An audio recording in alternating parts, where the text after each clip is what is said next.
Greetings, my dear friends. Iran dug itself into a hole with a 200 plus ballistic missile strike on Israel on the 1st of October.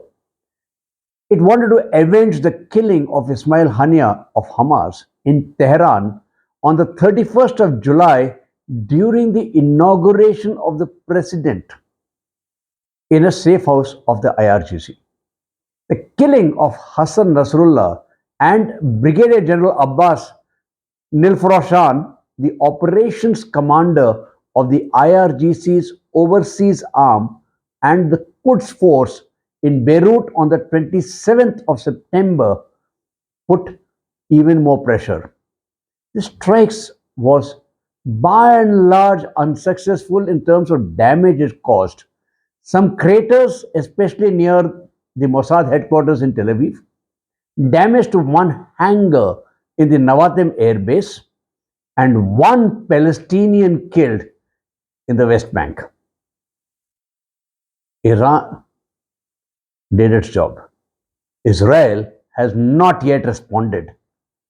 Will it? When will it? Where will it? How will it? These are the questions that are on everybody's lips, especially the Iranians. Don't forget, this is just the second time Iran has struck directly at Israel. Till now, it was in the shadows using its proxies, the 3H, Hamas, Hezbollah, and the Houthis. In April, it was a largely symbolic strike with hours of warning using slow-moving missiles and drones. All of them except one was shot down. This time, they used ballistic missiles, including the latest hypersonic missile, the Fatah.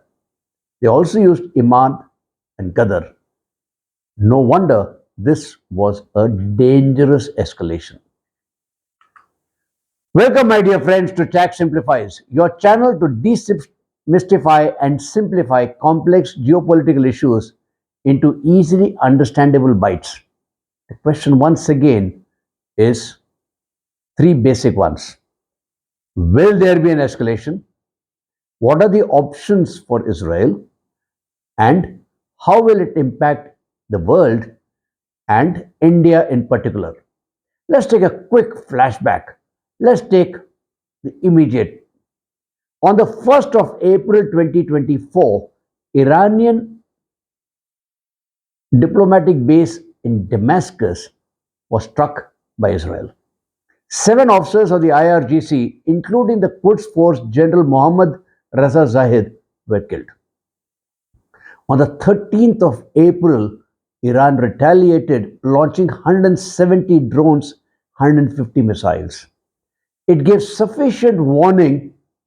All but one was shot down. No damage. On the 18th of April, Israel responded with strikes near Isfahan and Tabriz, all from within Iran. 31st of July, Ismail Haniyeh was killed in Tehran, but Israel had reasonable deniability. On the 17th of September, surprise, surprise, Hezbollah fighters realized that their pockets have blasted off, taking with them their family jewels. Thousands of pagers exploded in the pockets in a coordinated explosion. Nobody took responsibility, but obviously all fingers point to Israel. On the 18th of September, Hezbollah walkie-talkies started exploding. On the 20th of September, airstrikes on Beirut start. So does start the elimination of Hezbollah leadership, starting with Ibrahim Akil, someone who was wanted with a $7 million prize on his head. These attacks continued, rising to a crescendo on 23rd of September, and on the 28th of September, the strike killed Hassan Nasrallah. 1st of October, Israel commenced what it called limited ground operations to clear southern Lebanon of Hezbollah. During this period, virtually all of Hezbollah leadership, the top leadership, was eliminated. So was the elite Radwan brigade eliminated. The leadership, I mean. Nasrullah's replacement was eliminated within hours. His replacement has also been eliminated. Israel has carried out strikes inside Syria on targets that it believed were aiding the Hezbollah. For example, an ammunition dump near the Russian Hamim air base, the Masayef missile facility, the Masana border crossing, etc. Attacks on the Houthis have also accelerated, with attacks on power plants, the Hodia port, the Ras Isa port. Effectively, Israel has been striking at all of Iranian proxies, the arms of the octopus. Just as an aside, let's understand Lebanon. Lebanon governance is very convoluted. The Hezbollah controls the south of Lebanon, has a presence in Beirut, but it is the Druze Christians and the other Muslims who control Beirut and the North Lebanon. Beirut is governed by the Prime Minister Najib Mitaki, who is not necessarily in sync with the Hezbollah. He expressed a willingness to do a deal with the Israelis on the future of Hezbollah. No wonder the Iranian foreign minister came rushing to Beirut on the 3rd of October to smoothen, iron out issues. Israel will seek to exploit these differences by putting pressure in striking Beirut, decimating Hezbollah in the south, and not cross the Litani River and withdraw back after sorting out the Hezbollah, thereby isolating them in the southern part of Lebanon. Iran, on the other hand, has been locked in a struggle for leadership of the Islamic world with Saudi Arabia. Iran felt threatened and sidelined with the signing of the Abrahamic Accords, the I2U2 partnership, otherwise also called the Persian Gulf Quad or the West Asian Quad, the IMEC, which could spell economic boom to everybody in the region. It went to the extent of extending support to the Sunni Hamas while remaining in shadows so that it could show leadership. Iran does not have a potent air force, nor a very potent navy, no borders with Israel. Its strength are the 3H: the missiles, the drones. The proxies have failed. They have now been weakened, significantly weakened. The killing of Ismail Hania in Tehran and thereafter the entire Hezbollah leadership, including the elite Radwan brigade, has put Iran in a corner. It has to do something. By striking on Israel, Iran wants to signal that it is the real and the true leader of all Muslims. It has the audacity, the gumption, and the capability to take on Israel, unlike the Saudis. But it now fears the Israelis, the response. Therefore, it has called any attack on itself as a war on all Muslims, wanting all Muslims to unite. Shifted Khamenei into a safe place, some reports say into a safer place also, and through Qatar, threatened the US with unconventional response, a euphemism for nuclear response, in case of an Israeli strike, especially a nuclear strike. It has threatened to hit all oil facilities in the Gulf, especially Saudi, in case its oil facilities are attacked. It has an ace. That ace is the nuclear option that it flaunts regularly. But does it have the bomb? It always had a peaceful nuclear mission. Four major nuclear sites, many other small ones, and many of them are underground, some going as deep as 60 meters. In 2007, the Stuxnet virus damaged thousands of its centrifuges and crippled the nuclear program for a while. 24th November 2013, it signed a nuclear deal. It promised not to pursue the bomb and limit nuclear to peaceful uses only, yet it regularly threatens to go nuclear. It has about 164 kilograms of fissile material at a purity level of approximately 60%. For the nuclear bomb, it needs 90%, and it has the ability to reach 90% within a matter of days, less than a week. It can make 1 to 2 bombs with this, but it lacks a credible delivery system. Israel, on the other hand, is fighting a war of survival. So is Netanyahu in a way. He was facing political uncertainty and was till recently unpopular. Yet, Netanyahu in the UN played a great diplomatic card with the map of the blessing and the curse, virtually splitting the Arab world into two, with the GCC, Saudi Arabia, Jordan, Egypt on one side, Iran, Syria, Lebanon on the other. It has systematically decimated the Hamas first, taken on the Hezbollah next, and is now starting to focus attention on the Houthis, getting rid of the arms before hitting at the head of the octopus, Iran. The world is busy. US with elections, NATO, Europe, Russia with Ukraine, China with Philippines and Taiwan. Iran sensed a 2 to 3 month window of opportunity where it can act unchallenged. It's got a big opportunity to enhance its security, capitalized on it. Like I said, US is busy with elections, perhaps the most divisive, unsettling, fully engaged in two conflicts facing ammunition shortages. It has a full-grown conflict in Ukraine, a simmering one in the South China Sea with Philippines and Taiwan. It has lost significant influence in the Middle East or West Asia, especially after its pivot to Indo-Pacific.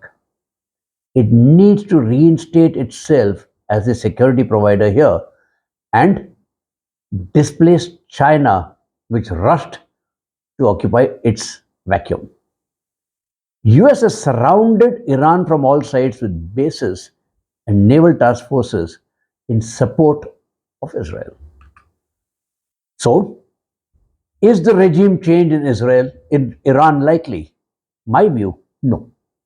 Yes, the current Iranian regime is unpopular, especially with the sanctions biting and biting hard, moral policing hurting, especially after the Masha Amini protests.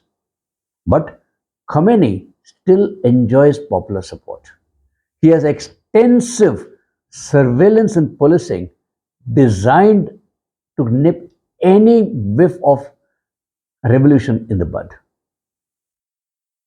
Israel, US, the West are all seen by Iranians as the Satan, and they are not popular at all. Where is the guarantee the new regime will be pro US or pro Israel or pro West? It may even not be democratic or even stable. Bangladesh is a prime example. Therefore, let's come to Saudi Arabia and the rest of the GCC countries. The Saudis, the GCC countries, are looking to diversify their economy after the oil runs out. The Neom World City, the IMEC, the focus on global sports, especially football, are all prime examples of such diversification. Very suspicious of Iran, especially with its quest for Islamic leadership and nuclear weapons. Don't forget, they closed their airspace when Iran was attacking. They have largely kept quiet despite number of days having gone by. They want US back as the net security provider, and they fear their restive population because that population, largely Muslim, is pro Hamas, Palestine, Hezbollah. They have significant Shia population. This war will bring everything into their backyard, will threaten the stability, the peace of the Persian Gulf. Israel, therefore, in the light of all the past, is weighing its options.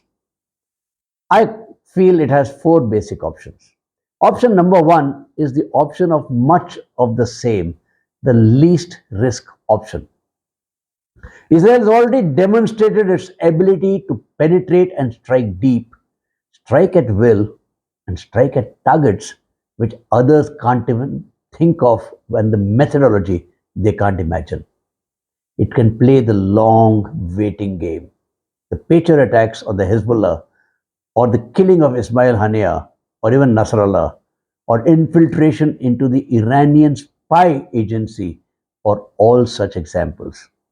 I feel it'll continue with this. Continue to focus on the three H: Hamas, Hezbollah, Houthis.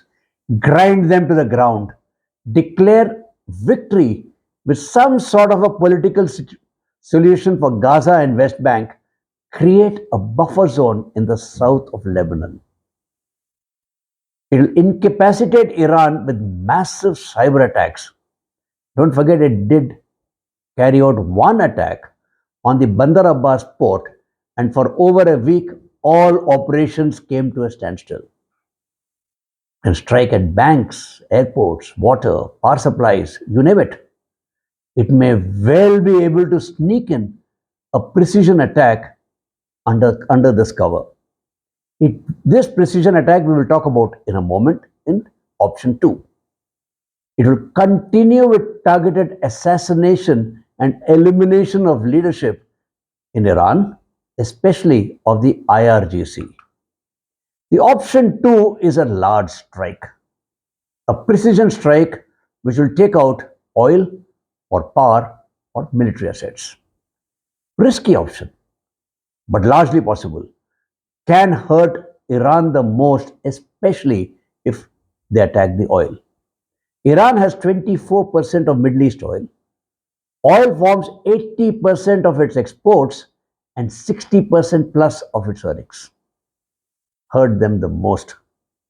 The oil terminal at Kharag Island in the north accounts for over 90% of its exports.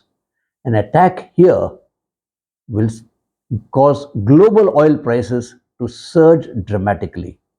No wonder Iran has threatened to bomb Saudi assets in the Gulf. On the other hand, the Abadan oil refinery in the north is for domestic consumption. An attack here will not affect dramatically the global oil supply, but will make Iranian people suffer. And it is they, Israel, would like to target to overthrow the regime. The southern province of Harbozan has two free trade zones to the islands of Kish and Kashmir, small, inconsequential. The military base at Estefan was targeted in April.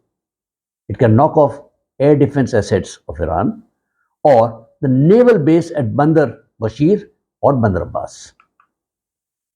The option 3 is a strike on nuclear assets.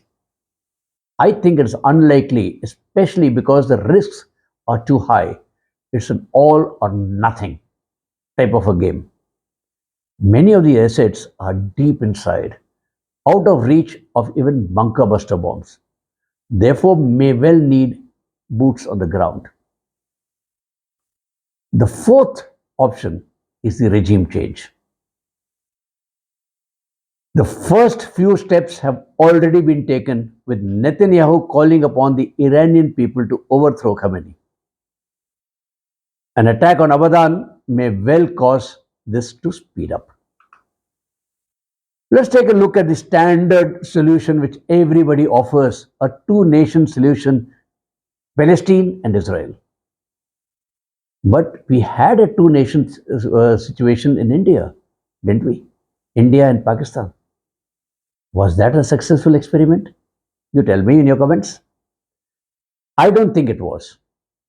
While Israel seems ready to accept a two nations theory, but Hamas, Hezbollah, Palestinians are not willing.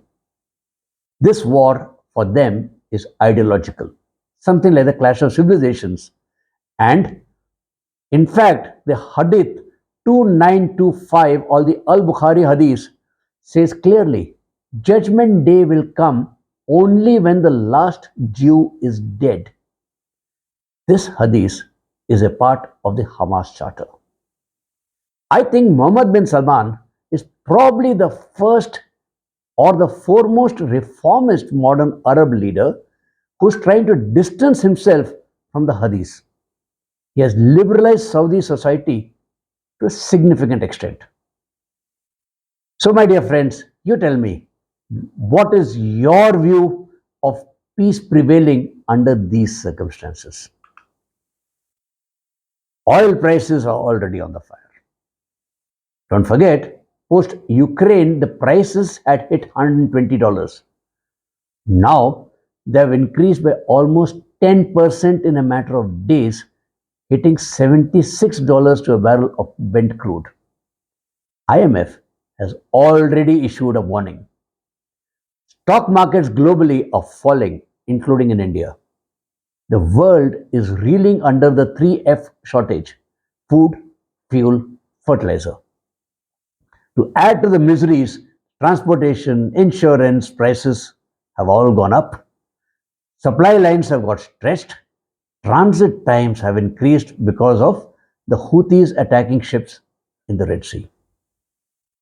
Will this all lead the world into recession? Time will tell. An attack on Iranian oil will push oil prices further, and greater the instability in the Persian Gulf, the West Asia, Middle East, closer we will be to the World War III. India has always enjoyed close relations with Iran and Israel. So, what should India do? My view, India should now show strategic patience, like it did in the Maldives case. It does not really have anything to do right now. It can use this time to consolidate its internal situation. Don't forget, we already have problems in and around us. Kashmir elections have just happened. The results may well throw up something which has not been thought of today. Manipur, internal fault lines, religious fundamentalism, lack of cohesion among the political parties, lack of unity there. Neighborhood is on fire. Bangladesh, Pakistan, China, Tibet, Myanmar. We need to get our own house and our immediate borders, neighborhood in order. India is the second largest importer of oil. Any oil price rise, India is going to be very sensitive. 46% of its oil, 70% of gas comes from West Asia. A $10 increase in oil price will jack inflation by 0.3%. Current account deficit will go up by $12.5 billion. IMEC, INSTC are vital for India's economic growth. Any threat to any of these, especially with billions of dollars invested, is going to be a problem for India. Prolonged war will hurt Indian economy with oil and gas increase, price increases transportation costs. Israel is a major defense partner for India. It is a great help in its quest for Atmanirbharta or self-reliance. India needs to focus on not just precision strike capability, but also mass production of low-tech, low-cost items. Indian diaspora in the Middle East is as big as 9 million. Remittances of $80 billion come from here. Their safety, security is our concern. Don't forget, India also has a sizable Muslim population, and 20% of this is Shia. In India, we have had protests after the Nasrullah's death in favor of Hamas, Palestine, some going to the extent of filing a PIL in the Supreme Court asking India not to support Israel. India needs to look at everything. It needs to ensure its house is in order and this restive population does not take law in its own hands. Whether it is in the guise of love jihad, land jihad, train jihad, funding of NGOs, mushrooming PILs against development, you name it. More importantly, illegals and their acquisition of Indian identity cards is a matter of grave concern. India also faces a narrative war. Social media is free. Bad news, falsehoods travel faster than truth. Narrative setting is important and Indian government is faulting in this place. Whether it be the CAA or the farm laws or the Manipur issue, even Bangladesh, we have not been able to set the narrative or counter the narrative effectively. We have been at the receiving end of all types of indices, showing India in a very poor light. The latest of them is the USCIRF report on religious freedom. Society is getting progressively polarized and intolerant. Religious fundamentalism is on the rise and it is a real problem for India. We really need to move to true secularism. My friends, grey zone warfare is here to stay. Anything that can be weaponized will be, especially the people. Existing fault lines will be exploited, widened, new ones created. Therefore, India will have, not just India, but every Indian, you and I, will have to be alert, vigilant at all times. So what do we expect going forward? In my last video, I had mentioned about the two games that are being played in this area. One between Israel and the 3H with Iran in the shadows, and second between the US, Russia and China. Much of what I said at that time has come true. Let's do some more crystal ball gazing. I expect Israel to retaliate, however, preceded by massive cyber attack and other actions, which we have already spoken about in the option 1. A limited precision strike that will show intent and capability will happen. That will target the head of the octopus. Eliminate opportune targets with sufficient deniability. Persian Gulf will remain unstable. US will return to the Persian Gulf as a security provider with China and Russia ceding space. Tension will continue. De-escalation, if at all it happens, will happen slowly. Opportune time for India to take up the role of a mediator in view of its connects with all in the Middle East, West Asia, Iran, Israel, US.